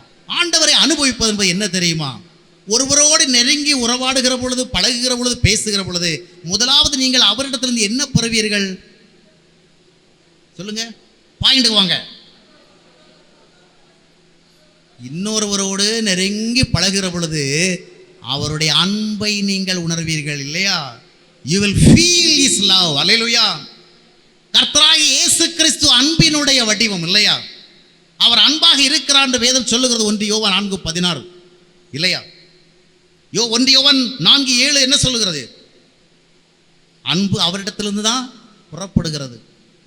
கிறிஸ்து என்றால் அன்பு, அன்பினுடைய வெளிப்பாடு. ரோமர் 5ஆம் அத்தியாயத்தினுடைய 5ஆம் வசனம் என்ன சொல்லுகிறது? பரிசுத்த ஆவியின் மூலமாக தேவனுடைய அன்பு நம்முடைய இருதயங்களிலே ஊற்றப்பட்டிருக்கிறது. இன்னைக்கு அநேகருக்கு பரிசுத்த ஆவி வந்தால் ஆட முடியும், பாட முடியும், ஓட முடியும், விழ முடியும், ஆனால் அன்பை ருசிக்க முடியாது. ஆனால் பரிசுத்த ஆவி வந்தால் அந்த பரிசுத்த ஆவி வழியாக என்ன வருகிறது? தேவனுடைய அன்பு வருகிறது. அருமையானுடைய வாழ்க்கையினுடைய அனைத்து பிரச்சனைகளுக்கும் தீர்வை ஏற்படுத்துகிற அந்த சக்தி எது தெரியுமா? God's love. With God's love we can achieve anything. Hallelujah. ஆண்டவருடைய அன்பை நீங்க அனுபவிக்காம ஒன்றையும் ஆவிக்குரிய வாழ்க்கையில் அனுபவிக்க முடியவே முடியாது. ஆண்டவருடைய அன்பை உணரணும். அந்த அன்பை உணர்கின்ற பொழுது நீங்க கண்டுபிடிச்சீங்க, you will come to know that this love is the true love. This love is the only true love. நல்லா புரிஞ்சுங்க. கணவனை நல்லா நேசிக்கிற நிறைய மனைவிகள் இங்கே இருக்கிறாங்க. மனைவிகளை நல்லா நேசிக்கிற நிறைய கணவனுங்க இருக்கிறாங்க. பிள்ளைகளை நேசிக்கிற நிறைய பெற்றோர்கள் இருக்கிறாங்க. ஆனாலும் நான் உங்களுக்கு சொல்லுகிறேன், உங்கள் கணவர்களுடைய அன்பு 100க்கு 100 உண்மையானதல்ல. உங்களுடைய செயல்பாடுகளிலே ஒரு மாற்றம் ஏற்பட்டால் அவர்களுக்குள் இருக்கிற வெறுப்பு என்ன செய்ய வரும்? வெளியே வரும். உங்கள் பிள்ளைகள் மேல் நீங்கள் வைத்திருக்கிற அன்பு 100% உண்மையானதல்ல. அவர்கள் நீங்கள் விரும்புகிறபடி செயல்படாமல் போகின்ற பொழுது உங்களுடைய இதயம் மாறும். நண்பர்களிடத்தில் நாம் காண்கிற அன்பு உண்மையானதல்ல. கர்த்தராகிய இயேசு கிறிஸ்துவுக்குள் பார்க்கிற அன்புதான் உண்மையானது. அல்லேலூயா. நான் என்னுடைய வாழ்க்கையில ஆண்டவருடைய அன்பை குறித்து சிலவர்கள் நினைக்கும் பொழுது நீங்க நம்புறீங்களா நம்பலையா, கண்ணிலிருந்து கண்ணீர் வந்துடும். ஏன் தெரியுமா? நான் ஒரு பாயிண்டை நினைச்சு பார்ப்பேன். என்ன எத்தனையோ பேர் நேசித்திருக்கலாம், நேசிக்காமல் இருந்திருக்கலாம், நிறைய பேருடைய நேசத்தை நான் கண்டிருக்கலாம், காணாமலும் போயிருக்கலாம். ஆனால் என் ஆண்டவராக இயேசு கிறிஸ்துவனுடைய அன்பை நான் நினைத்து பார்க்கும் பொழுது என்னை அறியாமலே என் கண்களிலிருந்து கண்ணீர் வரும். காரணம் என்ன தெரியுமா? என்னுடைய வாழ்க்கையினுடைய அனைத்து பகுதிகளையும் ஒன்றும் சற்றும் தெரியாமல் எல்லாவற்றையும் அறிந்து வைத்திருக்கிற யாரு? இயேசு கிறிஸ்து. என்னுடைய எண்ணங்கள் அவருக்கு தெரியும். நான் எப்படி வாழ்ந்தேன், எப்படி வாழ்ந்து கடந்து வந்தேன், எதையெல்லாம் செய்தேன், எல்லாம் அவருக்கு தெரியும். என்னுடைய வாழ்வில் நிகழ்ந்த எல்லாம் என் மனைவிக்கே தெரியாது. தெரியும் நினைக்கிறீங்களா? உங்கள் மனைவிகளுக்கும் அப்படி தான். உங்கள் வாழ்க்கையெல்லாம் அவங்களுக்கு தெரியாது, அவங்க வாழ்க்கையெல்லாம் அவங்களுக்கும் தெரியாது. இன்றைக்கு ஒவ்வொரு மனைவிகளுடைய கடந்த கால வாழ்க்கை முழுவதும் உண்மையாக கணவர்களுக்கு தெரிவதற்கு ஒரு வாய்ப்பு இருந்தால் எத்தனையோ விவாகரத்து நடந்திருக்கும் தெரியுமா? ரொம்ப நல்லா நேசிக்கிற கணவன் கூட அட பாவி நீ இப்படியெல்லாம் இருந்திருக்கிறியா அப்படின்னு அவங்களுடைய பழைய கால ஸ்டோரிஸ் எல்லாம் அறிய நேர்ந்தா உடனே விவாகரத்து பண்ணிடுவாங்க. கணவர்களை அதிகமாக நேசித்துக் கொண்டிருக்கிற மனைவிகள் கூட என் கணவன் பின்னால இவ்வளவு பெரிய சமாச்சாரம் இருந்திருக்குதா அப்படிங்கிறத அறிகிற ஒரு சூழ்நிலை ஏற்பட்டா உன்னோட வாழ்ந்தது போதையா போ, இப்படிப்பட்ட ஒரு மோசமான மனுஷனு கூட இவ்வளவு நாள் விவரம் தெரியாமல் வாழ்ந்துட்டு இருந்திருக்கோம் பாரு அப்படின்னு விவகாரத்து பண்ண போயிடுவாங்க. ஆனால் என் ஆண்டவராக இயேசு கிறிஸ்து என்னுடைய எல்லாவற்றையும் அறிந்திருக்கிறார். நான் எங்கே, எப்பொழுது, எப்படி எல்லாம் வாழ்ந்தேன், என்னுடைய எண்ணங்கள் எப்படி இருந்தது. ஒரு மனிதனுடைய எண்ணங்களை மற்றவர்கள் பார்க்க முடியாது இல்லையா? ஒரு மனிதனுடைய சிந்தனைகளை மற்றவர்கள் பார்க்க முடியாது. ஆனால் ஆண்டவர் எல்லாவற்றையும் பார்க்கிறார். எல்லாவற்றையும் பார்த்து விட்டுத்தான் என்ன செய்கிறார்?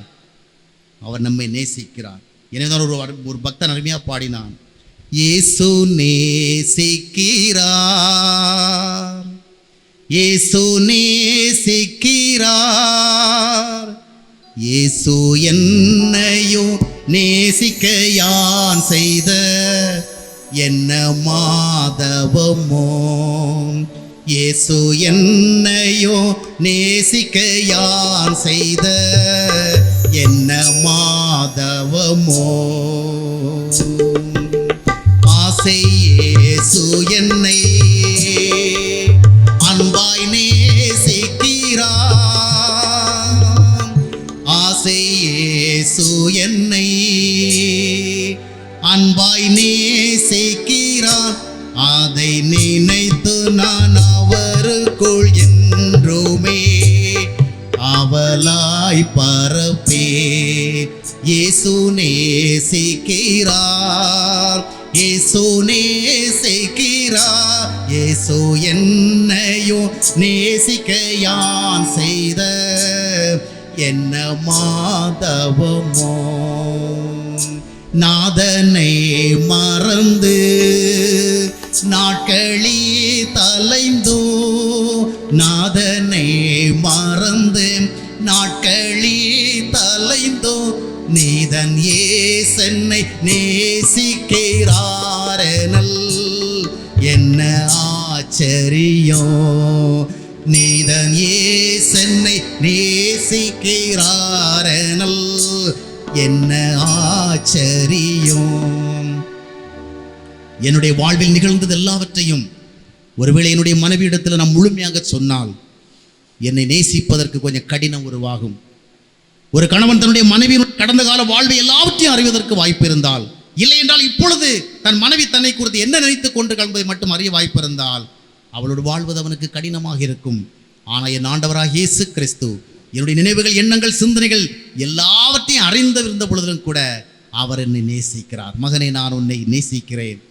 என்னை மகனே என்று அழைப்பதற்கு அவர் வெட்கப்படவில்லை. என்னுடைய மகனே என்று அழைப்பதற்கு அவர் வெட்கப்படவில்லை என்றால் கல்வாரியிலே தம்முடைய ஜீவனை கொடுத்து இரத்தத்தை சிந்தி அவர் நமக்கு அந்த ரட்சிப்பை கொண்டு வந்திருக்கிறார். தாய் நம்மை வேண்டாம் என்று சொல்லலாம், கணவன் சொல்லலாம் நீ வேண்டாம் என்று, மனைவி சொல்லலாம் வேண்டாம் என்று, உறவுகள் சொல்லலாம் வேண்டாம் என்று, ஆனால் ஆண்டவர் சொல்ல மாட்டார். ஏனென்று சொன்னால், மகனே, அவர்கள் கொடுத்த விலையை போன்றல்ல நான் கொடுத்த விலை, என்னுடைய ஜீவனையே நான் கொடுத்தேனே, கடைசி துளி இரத்தத்தை உனக்காக சிந்தினேனே, உன்னை நான் எப்படி மறக்க முடியும்? உன்னை எப்படி நான் வேண்டாம் என்று சொல்ல முடியும்? உன்னோடு நெருங்கி உறவாடுகள் வேண்டாம் என்று சொல்லலாம், நான் உன்னை வேண்டாம் என்று சொல்ல வேண்டும். இந்த அன்பை ருசிக்க வேண்டும். அல்லேலூயா. இந்த அன்பை ருசிக்க வேண்டும். இந்த அன்பை அப்போஸ்தலனாகிய பவுல் ருசித்தான். ருசித்து விட்டு என்ன சொன்னான் தெரியுமா?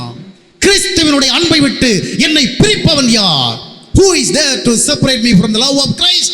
பஞ்சமோ, நாசமோ, மோசமோ, பட்டினியோ, நிர்வாணமோ எதுவும் வரட்டும், nothing can separate me from the love of Christ.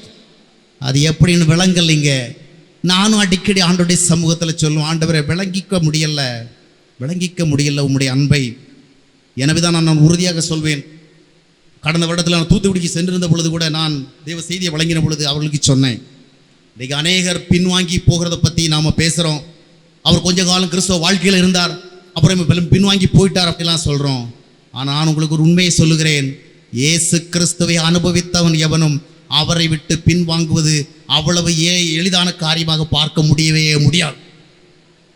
இயேசு கிறிஸ்துவை அனுபவித்து அவருக்குள் இருக்கிற அன்பை அடையாளம் கண்டு கொண்டவனாலே அவரை விட்டு விட்டு போக முடியாது. கவர்ச்சி அவரை இழுத்துக் கொண்டு போக முடியாது, கன்னிகைகள் அவரை இழுத்துக் கொண்டு போக முடியாது, பணம் அவரை இழுத்துக் கொண்டு போக முடியாது, ஆடம்பரம் அவரை இழுத்துக் கொண்டு போக முடியாது. இதை என்னுடைய அனுபவத்தில் நான் கண்ட காரணத்தினாலே நான் சொல்ல முடிகிறது என்று வேதத்தில் எழுதப்பட்டிருக்கிறதுக்காக அல்ல. இயேசு கிறிஸ்துவுக்குள் இருக்கிற அன்பை அடையாளம் கண்டுவிட்ட பொழுது it will be very very difficult to live from him. முடியாது சார். அதுக்காக ரட்சிக்கப்பட்டவன் மறுபடியும் ரட்சிப்பை இழக்க முடியாது என்கிற அந்த கோட்பாடை நான் நம்புகிறேன் அர்த்தம் அல்ல. நான் சொல்லுது பிராக்டிக்கலா சொல்றேன்.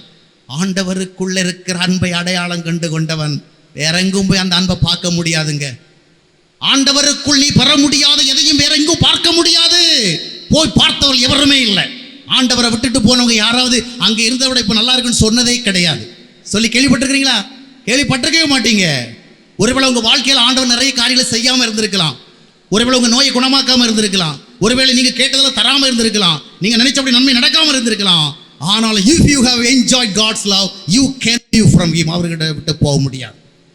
அதுதான் இழுக்கிறது. ஏனென்றால் அந்த பரிசுத்த ஆவியின் மூலமாக தேவ அன்பு ஊற்றப்பட்டிருக்கிறது. God's love is poured into our heart through the Holy Spirit. அதனால் அவரை விட்டுட்டு ரொம்ப ஈஸியாக போக முடியாது. அதனால தான் சில நேரத்தில் அவருக்கு விரோதமாக ஏதாவது செய்கிற வேளையில், அவருக்கு விரோதமாக நடந்துகிற வேளையில், அவர் எதிர்பார்த்தபடி வாழாமல் போகிற பொழுது, அடுத்தபடி அவருடைய சமூகத்தில் செல்லுகிற பொழுது கண்களிலே கண்ணீர் வருகிறது. பக்தன் ஒருவன் பாடினா, ஒரு நாளும் கண்டேன் ஐயா, அந்நாள் என்னை நான் வெறுத்தேன் ஐயா. ஒரு நாளும் கண்டேன் ஐயா, அந்நாள் என்னை நான் வெறுத்தேன் ஐயா. உந்தையை பெரிதையா ஐயா, உந்தையை பெரிதையா, உந்தையை பெரிதையா ஐயா, உந்தையை பெரிதையா. அலைந்தேன் பல நாள் உமையும் அறியா, அறியா நடந்த துரோகியை அழைத்தீர் அன்பாலே, என்னை அழைத்தீர் அன்பாலே, அழைத்தீர் அன்பாலே, என்னை அழைத்தீர் அன்பாலே.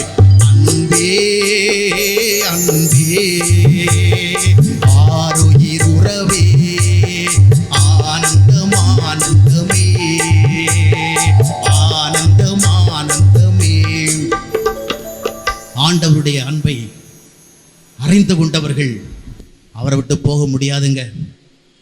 அது எளிதான காரியமாகிறாது. இன்னைக்கு நன்றாக ஆராதித்துக் கொண்டு, நன்றாக பாடிக்கொண்டு, நன்றாக துதித்துக் கொண்டு, நன்றாக ஊழியம் செய்து கொண்டு, பிரபலமாக விளங்கிக் கொண்டு கர்த்தருடைய பாதையை விட்டு விலகி போகிறார்கள் என்றால் என்ன அர்த்தம்? பணத்துக்காக இயேசுவை வியாபார பொருளாக்குகிறார்கள் என்ன அர்த்தம்? பங்காளர் திட்டங்களை உருவாக்கி ஜனங்களிடத்திலிருந்து பண வசூல் செய்ய என்ன அர்த்தம்? You have not tasted my God's love. அதை அறிந்திருந்தா உனக்கு நிறைய பணம் தேவைப்படாத ஐயா. பொய் சொல்லி காணிக்க வாங்க மாட்டேன், பொய் சொல்லி காணிக்க வாங்க மாட்டேன். ஏனென்றால் in Christ you will be well satisfied. இன்னும் வேணும் பணம், இன்னும் வேணும் பணம். பெரும்பாலான பிரசங்கங்கள் எல்லாம் தசமபாகத்தை குறித்தே இருக்கு. அவற்றை குறித்து எங்கெல்லாம் பைபிள் சொல்லியிருக்கோ அதை தான் தேடி தேடி பிரசங்கிக்கிறோம். ஆவிக்குரிய வாழ்க்கையில் வளர்வதற்கும் எழுவதற்கும் பிரகாசிப்பதற்கும் ஆண்டவரோடு ஒரு மனிதன் நெருங்கி வாழ்வதற்கும் எவ்வளவு ஆலோசனை கொடுக்க தேவை இருந்தாலும் நீ நான் தசமமாக கொடுக்கலன்னா உனக்கு வியாபார ஆசீர்வாதமாக இருக்காது, உன் பிள்ளைக்கு கல்யாணம் நடக்காது, கல்யாணம் நடந்த புள்ள பிறக்காது. அந்த மாதிரியே சொல்கிறேன். காரணம் என்ன? You are more crazy about money. You have a great lust for money. காரணம் என்னவென்று சொன்னால் you have not enjoy, you have not experience my lord's love. அப்போஸ்தலனாகிய பவுல் அடி வாங்கின உத வாங்கின போகிற இடமெல்லாம் விட்டு குத்து தான், போகிற இடமெல்லாம் வேதனை தான். அந்த மனுஷன் தான் சொன்னாரு, கிறிஸ்துவனுடைய அன்பை விட்டு எங்களை ஒண்ணுமே பிரிக்க முடியாது ஐயா, பிரிக்க முடியாது. அந்த ஆண்டவருக்காக நான் அடிக்கப்படுவதற்காக மட்டுமல்ல மரிப்பதற்கும் ஆயத்தமாக இருக்கிறேன். எருசலேமுக்கு போகாதீங்க போகாதீங்கன்னு என்ன டிஸ்கரேஜ் பண்ணாதீங்க. I am going to be a witness for Jesus Christ, even I am well determined to die for him. சாகிறதுக்கு ஆயத்தமா இருக்கிறேன். பிகாஸ் நான் ஒரு விரோதியை போல வாழ்ந்தவன். இயேசுநாதருக்காக செயல்பட்டவர்களை எல்லாம் அடித்துதித்து துன்பப்படுத்தினவன். அப்படிப்பட்ட என்னை கொண்டு சாந்த குணத்தை குறித்து பிரசங்கிக்க வைத்த என் ஆண்டவருடைய அன்பு சாதாரணமானதா? துரோகியாக வாழ்ந்து கொண்டிருந்த என்னை உலகமெல்லாம் அனுப்பி ஊழியக்கான அந்தஸ்தை கொடுத்தானே, அது சாதாரணமானதா? மும்பை பட்டணத்தினுடைய சாலைகளிலே விழுந்து என்றைக்கோ நான் இறந்திருக்க வேண்டும் என்னுடைய இளம் வாலிப வயதுகளிலே.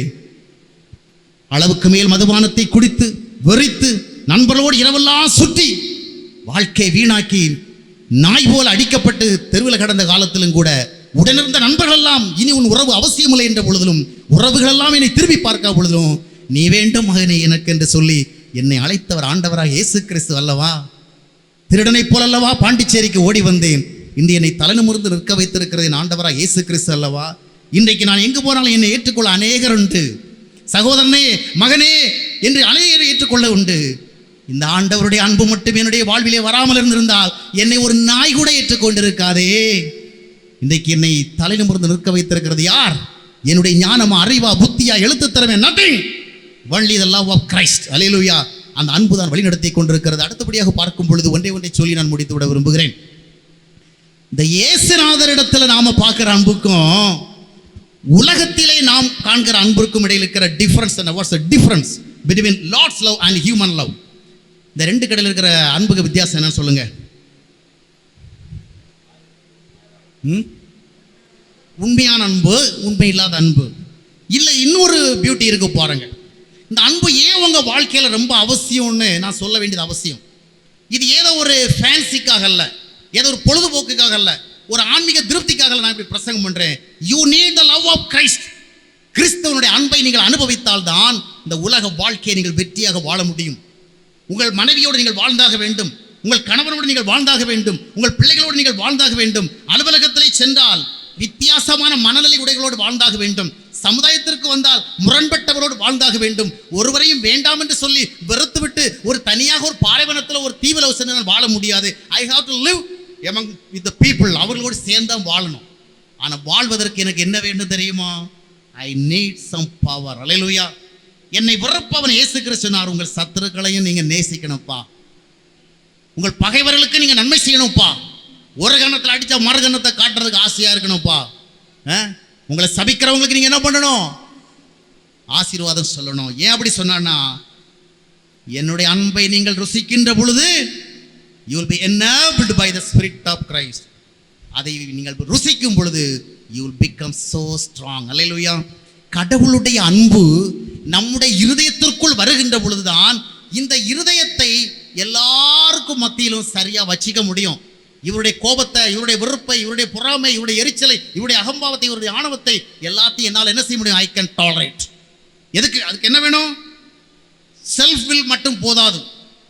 என்னையே நான் ரொம்பவும் ஸ்ட்ராங் பண்ணிக்கிறேன், என்னையே நான் சரி பண்ணிக்கிறேன் அப்படின்லாம் I cannot make myself. I need extraordinary power that comes through God's love. கிறிஸ்துவனுடைய அன்பின் வழியாக வர ஒரு வித்தியாசத்தை நான் உங்களுக்கு சொல்கிறேன். ஒரு குடும்பத்தில் ஒரு மனைவி கணவனை அவ்வளவு நேசிக்கிறாங்க. உங்களுக்கு ஒன்று ஆசையாக இருக்கா? இந்த மாதிரி வார்த்தையை கேட்குறவள் தான் என் மனசுக்குள்ள வேதனையாக வருது. நானும் கல்யாணமாக எத்தனையோ வருஷமாக வாழ்ந்துருக்கேன், இந்த மனுஷன் ஒரு நாளாக என்ன உண்மையாக நேசிச்சிருப்பாரா? ஒரு குடும்பத்தில் இருக்குங்க, வாழ்க்கையில் பார்க்காத நிறைய சினிமாவில் பார்க்குறாங்க இல்லையா? ஒரு ஊரில் ஒரு கணவனை ஒரு மனைவி ரொம்ப நேசிக்கிறான். கணவன் ஏதாவது பொருள் கீழே விழுந்து எடுக்க போகிறேன், நான் வரணும். ஆமாம், கணவன் வெளியே போகிறவில்லை, அவர் மறைகிறது வரைக்கும் என்ன செய்வாங்க? பயன்படும். அவர் வரதுக்கு இன்னும் 10 நிமிஷம் இருக்குன்னா வெளியே வந்து நிற்பாங்க. 5 நிமிஷம் லேட் ஆகிடுச்சுன்னா என்ன இன்னும் தாமதமாகுது, வாட்டாப்பான் எவ்வளோ நேரமாக வெளியே வந்து நின்றுட்டு இருக்கேன். அவ்வளோ அன்புங்க. சாப்பாடில் விழுந்து இன்னும் கொஞ்சம் சாப்பிடும், அவ்வளோ அன்புங்க.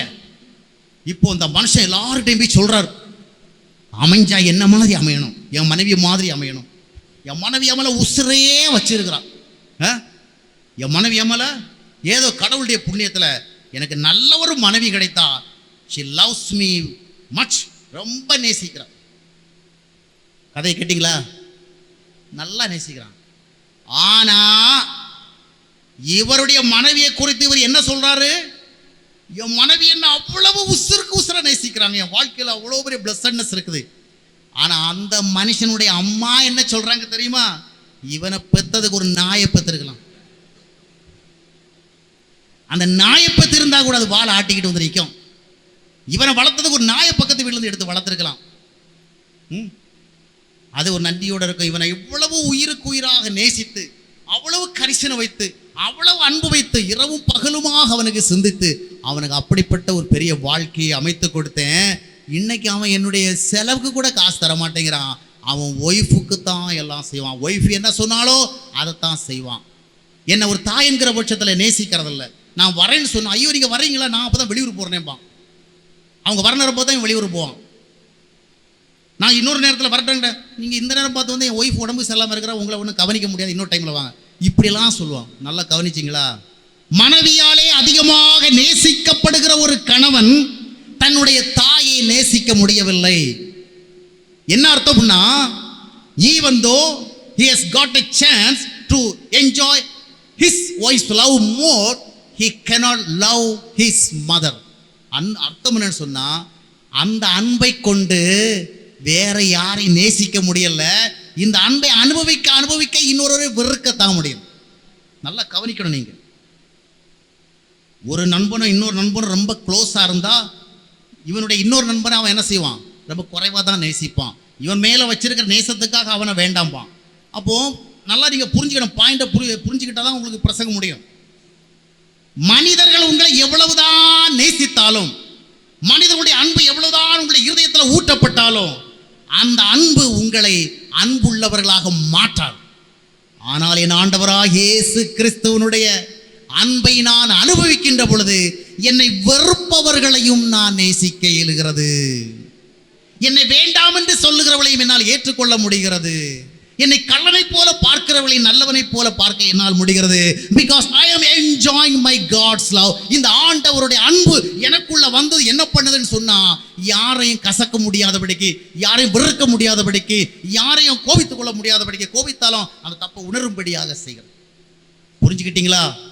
இதனால தான் ஆண்டவர் ஆராதிக்கிறதோட நிற்காம அனுபவிக்கணும்னு சொன்னேன்.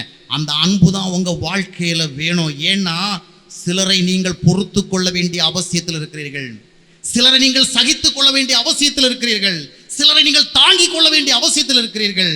உங்களுடைய இருதயத்திற்கு ஏற்றவர்களாக இல்லாதவர்களோடு எல்லா உறவையும் வெட்டிவிட்டால் நீங்கள் தன்னந்தனியாக எங்கே ஒரு தீவில் தான் வாழ வேண்டும்.